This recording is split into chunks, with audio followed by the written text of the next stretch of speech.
അതെ ഗൈസ്, 1 വീക്കായിട്ട് എല്ലാവരും നമ്മളോട് സേഫ് ആണോ എന്ന് ചോദിക്കുന്നുണ്ട്. സേഫ് ആണോ അല്ലയോ എന്ന് ശരിക്കും നമുക്കറിയില്ല. എന്തായാലേ ഓരോരോ അവസ്ഥകൾ. വാറും മിസൈലും ഒരു സൈഡിൽ കൂടിയും ജോലിയും ജീവിതവും മറ്റേ സൈഡിൽ കൂടിയും പോകുന്ന ഒരു സിറ്റുവേഷൻ ആണിപ്പം. പിന്നെ ഈ കാണുന്ന ഞങ്ങളെ ശരിക്കുള്ള ഞങ്ങളല്ല. ശരിക്കുള്ള ഞങ്ങൾ കഴിഞ്ഞ ദിവസമേ നാട്ടിലെത്തി. ഈ നാട്ടിലേക്കുള്ള ടിക്കറ്റ് എടുത്ത് കാത്തിരുന്നിട്ട് ഇങ്ങനെ എന്തെങ്കിലും ഒരു സിറ്റുവേഷൻ കൊണ്ട് പോകാൻ പറ്റാണ്ടാവണത് വല്ലാത്തൊരു ഫ്രസ്ട്രേഷൻ ആണ്. നാട്ടിൽ പോയിട്ട് പ്രത്യേകിച്ച് എമർജൻസി ഇല്ലാത്തതുകൊണ്ട് തന്നെ എത്തുമ്പോൾ എത്തട്ടെ, പക്ഷെ സേഫ് ആയിട്ട് എത്തണം എന്നുള്ളതാണ് ഇപ്പോഴത്തെ ഒരു ചെറിയ ആഗ്രഹം. പിന്നെ ഇപ്പോൾ കുറച്ചായിട്ടേ സങ്കടം വന്നാലും സന്തോഷം വന്നാലും എന്തെങ്കിലും നല്ല ഫുഡ് ഉണ്ടാക്കി കഴിച്ചാൽ നല്ലൊരു ആശ്വാസം കിട്ടും. എന്നും ഈ ജോലിയുടെയും തിരക്കിൻ്റെയും ഒക്കെ സ്കെഡ്യൂളുള്ള ആളുകൾക്ക് ഇങ്ങനെ ഒരു അബ്നോർമൽ ലൈഫ് വരുമ്പം കുറച്ച് ബുദ്ധിമുട്ടുണ്ടായിരിക്കും.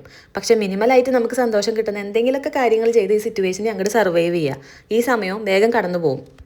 ചെറുതായ ഒന്ന് വിഷയത്തിൽ തന്നെ മാറി. നമുക്കിന്ന് കഴിക്കാനേ നല്ല അടിപൊളി ചെമ്മീൻ കൂട്ടാനും നൂലപ്പം പിന്നെ കുറച്ച് ക്യാരറ്റ് ഹൽവയാണ്. നോക്കൂ, അദ്ദേഹത്തിന്റെ കൂട്ടുകാർ വീട്ടിൽ വന്നു. ചോദിച്ചതോ ക്യാരറ്റ് ഹൽവ.